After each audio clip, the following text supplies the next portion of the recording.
Hang on.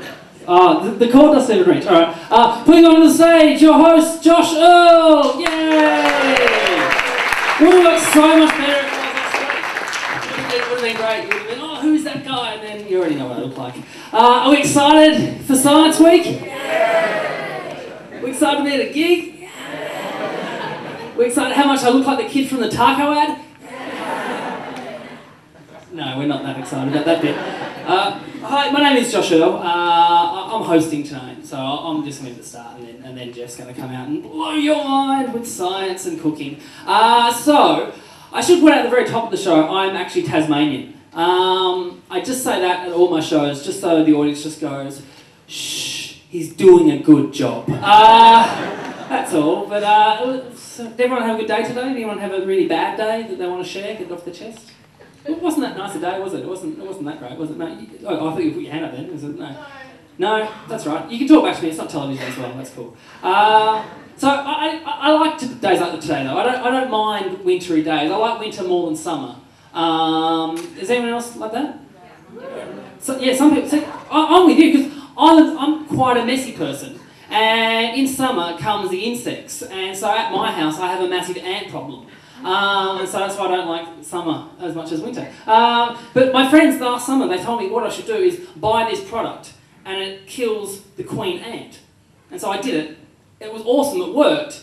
But apparently now I'm their king. So I've got 10,000 ants, I don't know what to do with them. It's like take that gravel there and move it there.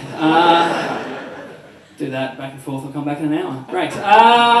I should point out as well, I'm not a very sciencey person. I know, look at me going, you Josh, you're not sciencey, get out of here. I'm not sciencey. Actually, science was the only subject at my school when I was in high school that I failed. Yeah, which failing a subject at my school was quite an effort as well. I didn't go to the best school. I went to Parkins High School in Burnie in Tasmania, a school that has the motto, Parkins High School, bring a pen. So, it's not that great. You know, scientists got to be smart to be a scientist. Although I found out the one science fact I do know is that Einstein, you know Albert Einstein? Yeah. He had dyslexia. Did you know Einstein was dyslexic? Did people know that? Makes me think maybe he wasn't even that smart to begin with. Makes me think maybe he was just trying to write emu and got really lucky. Like E-M-C-2, that'll do. Put that down. I shouldn't make fun of dyslexics. Some of my best friends are dyslexic. One of my best friends is actually dyslexic. His name's Dan. And the other day he found out that he also has ADD. I know, he rang me all panic going, oh, I'm not ready to be a father. I'm like, don't worry, you'll be fine. So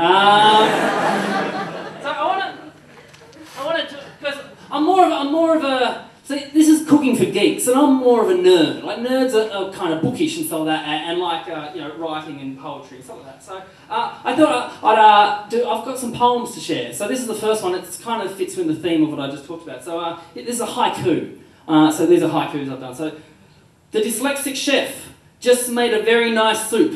It was his opus. Soup, opus. Yeah, there's two more, strap in. Here we go. The dictator banned marijuana. This started the revolution. Haiku. Haiku? Haiku? C-O-U-P? Haiku? Last one, don't worry. New study reveals that all snail deaths happen in their own homes. Fact. So, yeah, so do it. How did we find out about tonight's gig? How did people find out? Who found out through listening to Sin? Yeah. You want to give a clap? Clap if you found out through Sin. Excellent, thank you, mate. Who found out through just some media blogs and stuff like that? Give a clap if you found out through that. No? No one? Who just walked in off the street thinking I need to get out of the rain? Clap. Oh, phew, more than Sin. Oh, that's awkward. Gumtree? Anyone found out through Gumtree? Yep, cool. Excellent. We just want to know this. We're doing a survey right now, and come on, you should be pumped. You should be, you know, done the census last week, and let's tick some more boxes. Did anyone find out through the Science Week website? Anyone find out that way? How did you find out about it then? Through friends. Oh, RMIT updates. There you go. Friends and RMIT updates. That's good. And Facebook. Never heard of it. Okay. So because it's sciencey and because maths science can kind of go together. So I've got some maths jokes. These are some maths jokes I've got. So this is the first one. I've been getting right into graphs. So this is the first one. This is it's a bar graph looking at the amount of ink I've got left in my pen over time. It starts off high and then over time, nothing. Okay, next one. This one is a Venn diagram comparing how much time at work I spend actually doing work compared to how much time I just waste on my spirograph. That's Venn diagram. This next one's also a Venn diagram, judging on a scale of 1 to 10 how much I understand what Venn diagrams are. I don't know what they do. That also tells you how much a scale of 1 to 10 means. 0, good. I won't do the others. I think you're pretty warmed up. I think you're going quite well. So I want to talk about the best cake book.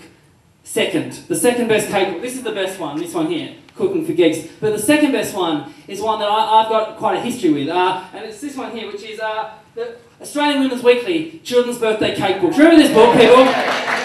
How awesome was this book? Yeah, awesome. Like, because you could tell how much your parents loved you or what cake you got given out of this book. Like, don't lie. If you were a parent, don't lie. We know what happened. Like, if you got this one here, I'll show you. If you got this one here, bang, you were loved. The swimming pool. Oh, yeah. Totally, yeah, stop. No, I'm not going to stop it. I'm not going to stop it. You were totally loved.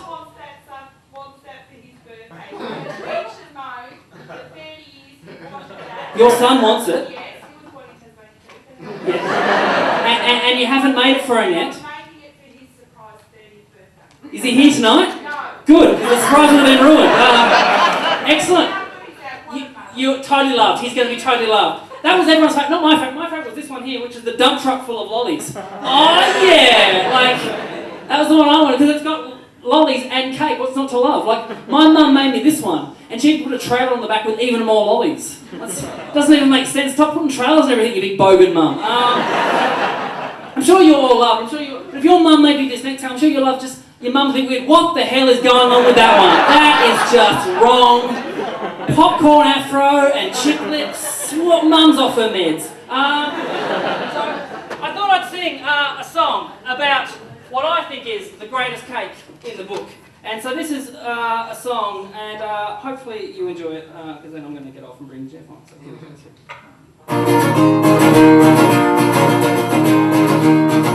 This story takes place when I was 10 years old. Yeah, Mum passed me the book, and I was told she could make any cake I choose, and to take my time and have a peruse. We call it ADD or just my age, but I didn't get past the very front page. I chose the train cake. The train cake. Woohoo! Choo-choo! I'd chosen the train, then Mum had to explain. Making that cake was gonna hurt her brain, but that's the one I chose, so that's the one she made. That's right, mother lickers, I'm getting that cake. I told all my friends at school, yeah, this was even cooler than the swimming pool, yeah. Take that, Nick Barth and your Reebok pumps. Take that kind of mowing your motorised scooter. Big deal, my nan's got one, she's not cool. So Mum went about getting all the bits and pieces. She got biscuits and popcorn and even pipe cleaners. But the night before the party, a disaster struck, cause Mum bent down but couldn't bend back up. My cake could not be made. My train had been delayed. She done her back in. I heard it cracking. She done her back in. I heard it cracking. And then Dad came in from the lounge and was like, what's all the noise for? What's all the bloody noise for? I'm trying to watch Knots Landing, can't hear a bloody word they're saying. Use your words, Josh, use your words. What's that? Your cake can't get made. Well, I'll make your cake. Of course I'm going to make a cake. Piece of cake, where that saying comes from? No, I don't know the book, I know what it looks like. Oh, the train, well, I know what a train looks like. I'll just combine the two thoughts. Train cake, train cake. Now get to bed, it's a school night. I said get to bed. Next morning I awoke with Mum was still bedridden, so I went looking for my train, but it must have been him.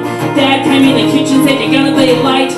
You better get to school and stop looking for your cake. So I went to school in anticipation. Couldn't wait to see my dad's creation, yeah. Yes, I'm still getting the train cake. I've seen it's awesome, it's got like 15 carriages on it. No, I don't want to watch you pump your shoes up, big girl, your big fat tongue. Mine doesn't have to eat coconut. So my friends, I turned around and I was amazed by what I saw, cause there was no train come through the door. It was like a bad, bad dream. Dad was just holding a sponge with cream. He bought a store-bought cake, a store-bought cake. He bought a store-bought cake, a store-bought cake. He bought a cake from the store. It wasn't I saw. He bought a store-bought cake, a store-bought cake. What do you call this, Dad? What do you call this? I call this the worst birthday ever. That's what I call it. I hate you. You're not even my real dad. All right, you are my real dad. I can't prove that. Whatever. I'm allowed to be angry now. It's just part of my coat of many colours. This is the worst birthday ever! Cheers.